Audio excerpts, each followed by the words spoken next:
This is a podcast from BFM 89.9, the business station. It's 7:36. It's Tuesday, the 25th of February, and you're listening to The Morning Round with Keep Calm, and I'm Wong Shao Ning. Let's turn our attention to Malaysia's efforts to strengthen its digital economy via integrating AI into public services. Because earlier this month, the Digital Ministry announced that it had secured AI training for almost 500,000 civil servants who will soon have access to Google's Workspace latest generative AI capabilities, including the Gemini AI assistant. Data from Google Cloud show that under the first phase of this initiative, conducted with 270 public offices, 97% of the participants saved an average of 3.3 hours a week, with about 91% of them reporting that the tools did help enhance the quality of their work. Although AI tools do have their supportive functions, implementing policies and governance still requires critical human decision making. Given that civil servants have access to Malaysians' information, some of which is potentially sensitive, what systems should be in place to monitor the deployment of AI tools across federal agencies? For some insights on this, we speak to CF Fong, Executive Chairman of LGMS Berhad. Good morning, CF. Thanks for speaking to us. So, although Digital Minister Gobind Singh Deo did not specify how Google Workspace Gemini Suite will actually enhance public service delivery, what areas or tasks do you think these tools could assist civil servants with? Hi, good morning. I think while Digital Minister Gobind Singh Deo has not details for the specific use cases, the Gemini suite could enhance public service delivery in several areas. I think the first one is document drafting and summarizations. The civil servants can use AI to draft reports, summarize lengthy documents, and create press release efficiently.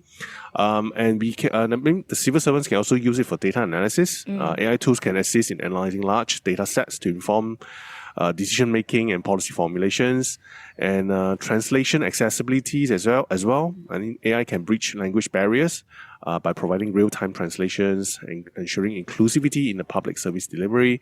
There are several other benefits of using AI as part of the work, part of the workplace. But CF, I have a question though. What are its limitations?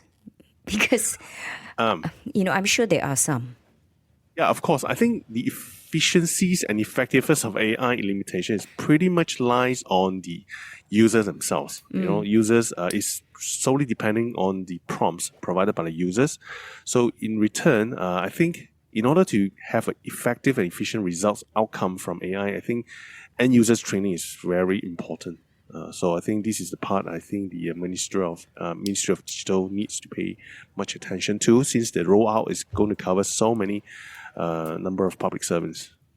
So CF, earlier I was just saying that Google Cloud showed that under the first phase of the initiative, 97 of participants saved an average of 3.3 hours per week. I was wondering, how can we monitor the effectiveness of decisions made with the assistance of AI once it is actually in place? Well, we can monitor through several conventional ways. First way is to use KPI, evaluate the outcome of AI decisions against a predefined metrics. And then we can also conduct regular reviews to review assess how AI tools can influence decision making and service delivery, and of course gather feedbacks, collect inputs from the civil servant themselves and the citizen to identify areas of improvement. Is it important then? It sounds like that we need to have a system in place that we can track when these AI tools are used.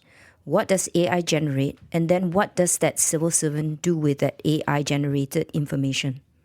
Yes, I think in terms of priority, the first thing I would say is the training. Training that is going to be provided for our public servants to ensure everyone is making full potential of the tools given to them. Then subsequently will be the monitoring metrics. We need to have some kind of mechanism in place in order to measure the effectiveness of the output of the AI tools. So in terms of that training, right? I mean, as far as our readiness is concerned, we are ranked 24th out of 190 countries by Oxford Insights. What do you see Malaysia doing well in terms of using AI for government tasks? I think Malaysia, again, this is a very interesting ranking. I think Malaysia, we are doing well in a few areas. First one is strategic collaboration from the perspective of this. We have seen a lot of partnerships with tech giants like Google, Microsoft to integrate advanced tools into the public services. We also have seen many data centers has been set up here locally in Malaysia. And we also have seen the government are quite active in policies development. I mean, the governments are taking proactive steps in creating ethical guidelines and regulatory framework for AI use. And of course, we can see continuous efforts to modernize IT system and adopt cloud-based solutions from the government as well. So these are the things that I think could contribute to the ranking.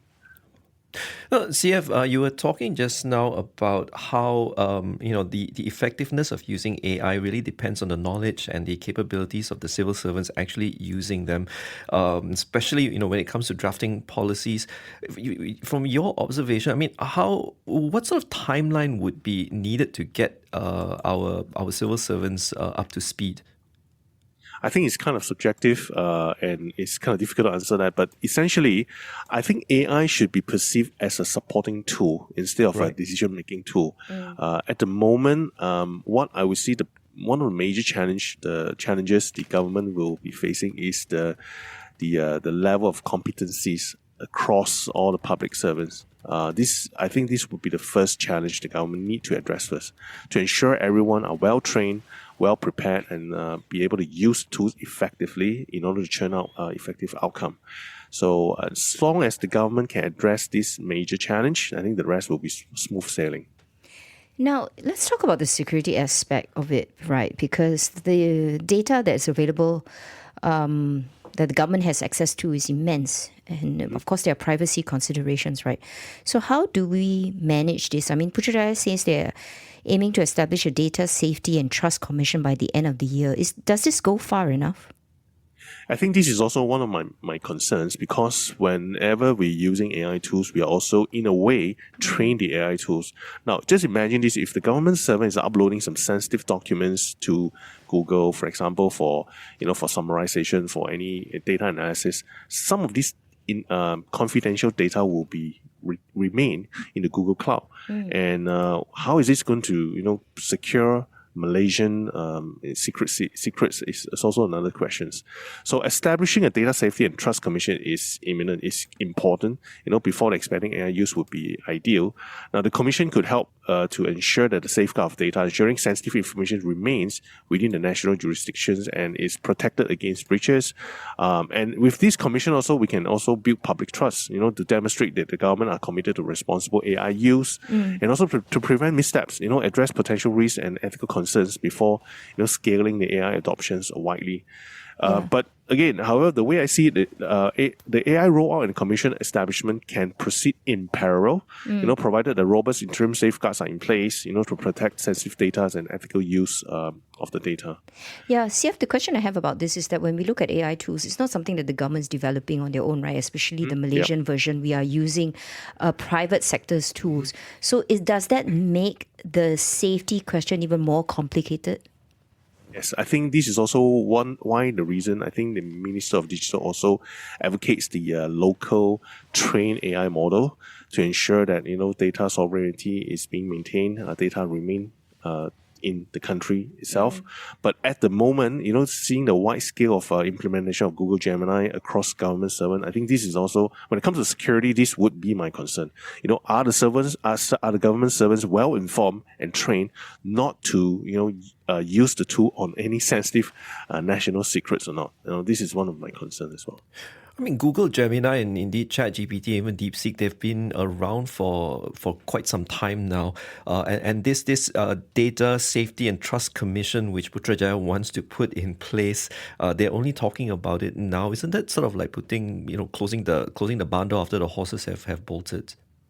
I think in a way, yes, but I think never too late. Is also important. I think the setting up a commission is very important right now, because after the adoption of Gemini across the government sectors, this is even more required than before. All right, thank you so much for your time. That was CF Fong, Executive Chairman of LGMS Berhad, giving us his view on how AI can be used in public service, the potential of it, but yet also its limitations and the risks. I think we have to bear in mind the risks, right?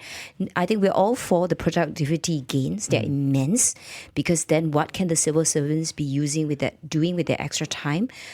Definitely better policy making. But hey, data out there is kind of scary, isn't it? It is. It is actually. But bear in mind that one thing that CF mentioned here is that we should view AI tools like these as something that's supporting what you do, as opposed to guiding your decision Or replacing making you. decisions for you, Yeah. which is totally not okay in any way. Don't worry, Keith, we still have our jobs for the moment. Stay tuned, BFM 89.9. You have been listening to a podcast from BFM 89.9, the business station. For more stories of the same kind, download the BFM app.